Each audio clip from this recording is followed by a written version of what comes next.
তো দেখো বন্ধুরা, আজকে নিয়ে চলে এসেছি হাতা, খুন্তি, বাটি, চামচ এইসব নিয়ে। কিন্তু আমার উদ্দেশ্যটা আজকে ঠিক এইগুলো দেখানো নয়। আমার দেখো আজকে খুবই মন খারাপ হচ্ছে। আমি আজকে এই প্রথম আমি যে ট্রাই করেছিলাম, ঠিক আছে, আমি কোনো দিন যে দই বসাইনি। আমি এই প্রথম দই বসানো চেষ্টা করছিলাম যে হবে কিনা। আমার মা তো দই বসায় খুবই সুন্দর হয়, তাহলে চলো আমি বসাবো। এই দেখো আমার দই না, এটা কী হয়েছে তোমরাই দেখো। ভেবেছিলাম আজ অনেকটা দই খাবো, কিন্তু হয়নি। এই দেখো এটা আমি তো খেয়েছিলাম, এখানে দেখাচ্ছি। এই যে এই পাত্রটাতে বসিয়েছিলাম, আর এই দেখো দইয়ের অবস্থা করে দেখাই। এই দেখো, দেখতে পাচ্ছ তোমরা আমার দইটা জমেনি।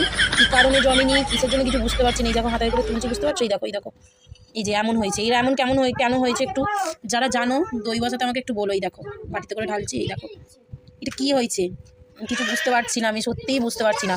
আমি ইউটিউব দেখে দইটা বসিয়েছিলাম, মিষ্টি দই বসিয়েছিলাম, কারণ টক দই তো আমাদের ভালো লাগে না, ছেলে মেয়ে কেউ খাবে না। তো মিষ্টি দইটাই আমি বসিয়েছিলাম, কিন্তু মিষ্টি দইয়ের অবস্থা দেখে নাও। আর কারা জানো কী কারণে হয়েছে আমি এটা জানতে চাইছি আর কি।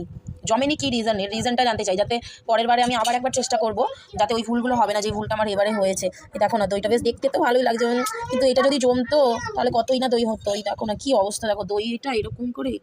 এই দেখো এই মানু, এই দেখো দইটা, এই দেখো এটা এক চামচ খেয়ে দেখো তো দই জমিয়েছি, দেখো কেমন হয়েছে। দই লাগছে না, লাগছে। এই দেখ, দেখছো বন্ধুরা, মানে ভালোই লাগছে। কি জানি কি দই বানিয়ে ফেললাম আমি।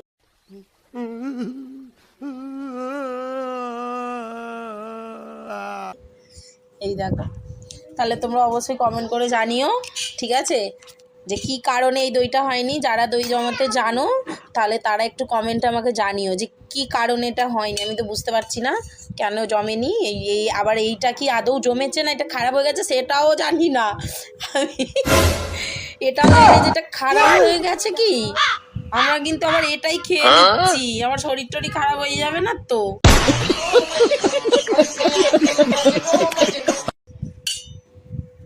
তো অবশ্যই কমেন্ট করে জানিও, ঠিক আছে।